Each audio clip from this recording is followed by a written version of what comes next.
Salut à tous et bienvenue pour cette nouvelle capsule. Alors cette semaine, question, êtes-vous certain de bien vouloir regarder cette capsule? Are you sure? Comme vous pouvez le voir dans l'article de Légaré. Alors Légaré et son groupe, ils sont beaucoup connus pour leurs travaux sur ce qu'on appelle la prise de décision partagée, qui est quelque chose dont on parle de plus en plus en kiné. On parle énormément de ça évidemment en médecine. Et donc à l'intérieur de la prise de décision partagée, enfin en parallèle de la prise de décision partagée, il y a la notion de conflit décisionnel. Alors c'est un drôle de terme pour décrire l'incertitude que peuvent avoir les patients par rapport à des choix de comportement de santé, avec un télescopage entre des bénéfices, des risques, peut-être des pertes de quelque chose, des regrets, des choses qui entrent en conflit avec leur système de valeurs. Donc l'article ici, il s'intéresse à la mise en place de ce qu'ils ont, enfin la conception de ce qu'ils ont appelé le test SURE, le SURE test, donc le test de certitude, on peut dire ça comme ça. Et il propose d'évaluer les qualités psychométriques de ce test et je vous expliquerai pourquoi j'ai décidé de vous en parler aujourd'hui. C'est un travail qui est vraiment très intéressant. Alors allons-y. Quelle est la population sur laquelle cette étude on pourrait dire de validité est proposée? Eh bien, on a un double groupe, c'est-à-dire un groupe francophone, parce qu'en fait, ce qui est très sympa, c'est que l'article, en fait, tout l'abstract est traduit en français, le short test est traduit aussi en français, et donc c'est aussi un bon point pour aller lire cet article. Donc on a un groupe francophone de 123 femmes enceintes qui ont comme, on va dire, conflit décisionnel, un choix à faire par rapport à un dépistage fœtal pour la maladie de Down. Et puis on a 1474 patients anglophones cette fois. Et ces anglophones, eh bien, on leur projette des vidéos éducatives, on va dire, par rapport à des troubles, alors là qui sont des maladies chroniques, ça part un peu dans tous les sens, donc je vous laisse aller voir l'article, il y a un peu de tout. Et ces vidéos, en fait, sont des vidéos, on va dire, qui proposent une aide décisionnelle, donc pour aussi des comportements de santé. Donc l'intervention, c'est évidemment le SURE test. Donc on leur fait passer ce test SURE que je vais vous décrire juste après. Et on analyse un petit peu tout ça avec différents outils de métrologie.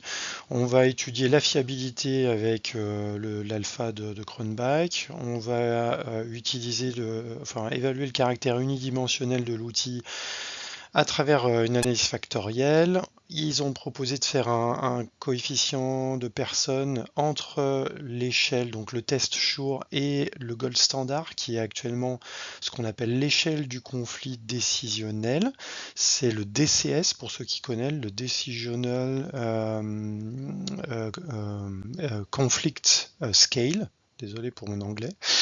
Et puis ils font un petit test pour évaluer la validation de construit entre les résultats du SURE test donc ils stratifient la population entre ceux qui ont pris leur décision et ceux qui n'ont pas pris leur décision pour voir un petit peu la pertinence de l'outil et peut-être un petit côté prédictif du SURE test.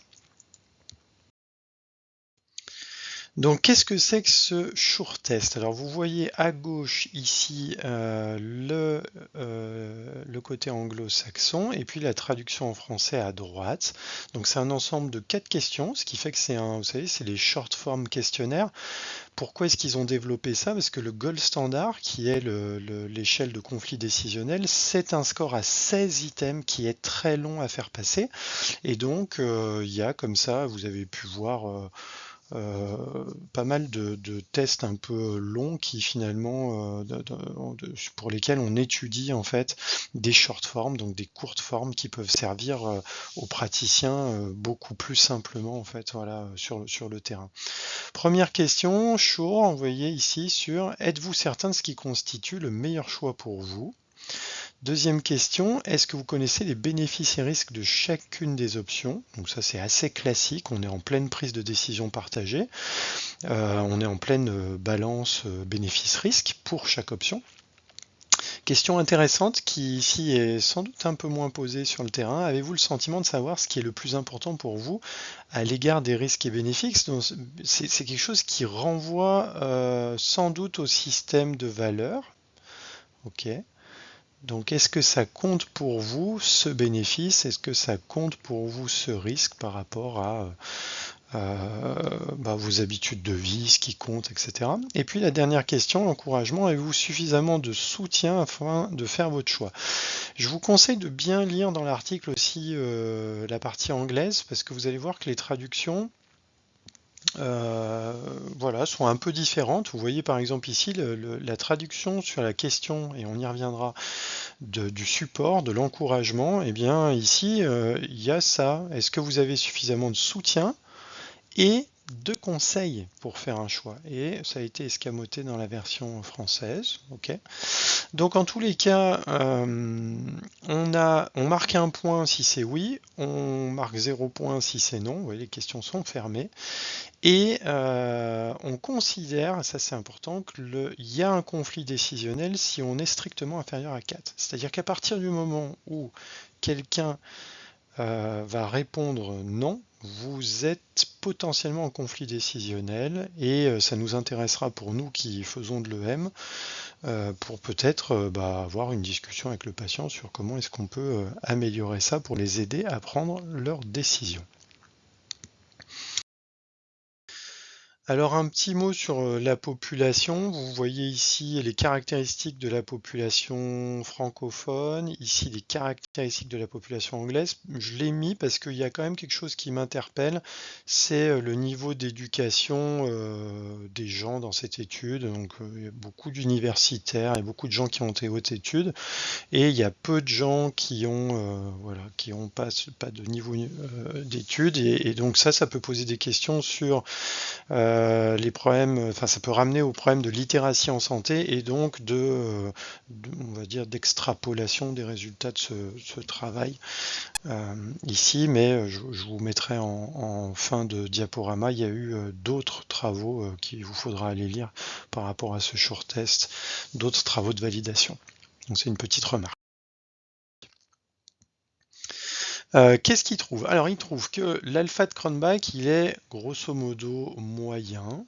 Dans la population française, il se situe autour de 0,54. Il est meilleur sur le groupe des anglophones.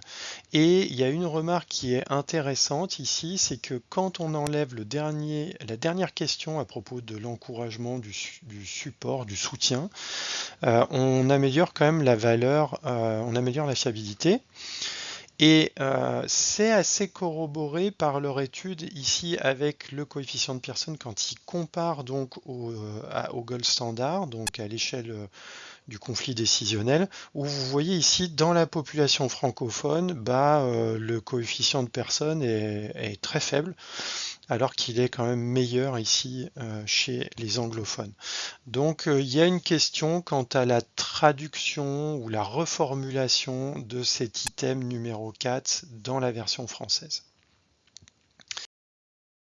L'article propose aussi une visualisation ici par rapport à la stratification des gens qui ont pris leur décision par rapport à ceux qui ne l'ont pas prise, et donc il faut surtout retenir cette barre là. Donc vous voyez que quand on a un short test de 4, la proportion des gens qui ont pris leur décision, elle est très très haute par rapport à ceux qui ne l'ont pas prise et qui avaient un score de 4. Vous avez ici le nombre de patients que ça concerne, donc la lecture est pas évidente, mais c'est aussi pour ça qu'on a décidé de mettre cette barre à 4 en disant voilà, dès qu'on est en dessous, en fait, vous voyez, on n'a plus du tout les mêmes scores, on est plus sur 2 tiers, 1 tiers. Alors conclusion, je vous ai remis ici la version française du test. Quel est le lien avec l'entretien motivationnel? Parce que moi, ce qui m'a intéressé, c'est de vous présenter cet article. Je trouve le travail vraiment intéressant. Allez voir les autres articles qui sont ici notamment. Donc le Sure Test continue son développement et son évaluation psychométrique, son évaluation aussi à d'autres populations. Ce qui est intéressant, c'est qu'on est ici sur de la prise de décision partagée du conflit décisionnel, et évidemment, ça fait directement référence à en EM ce qu'on appelle l'ambivalence. L'ambivalence à propos d'un choix, d'une décision.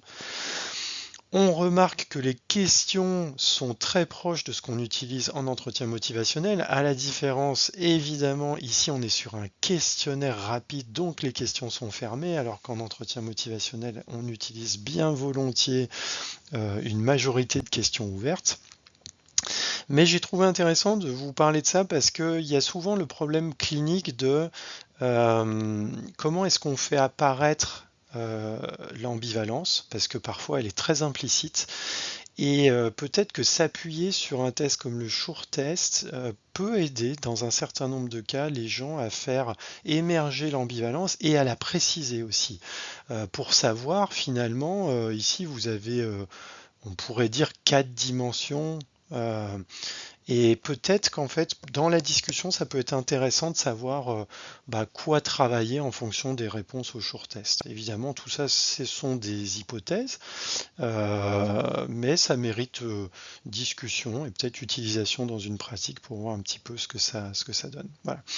Donc, n'hésitez pas à aller lire une fois de plus cet article et je vous dis à très bientôt pour une nouvelle capsule motivationnelle.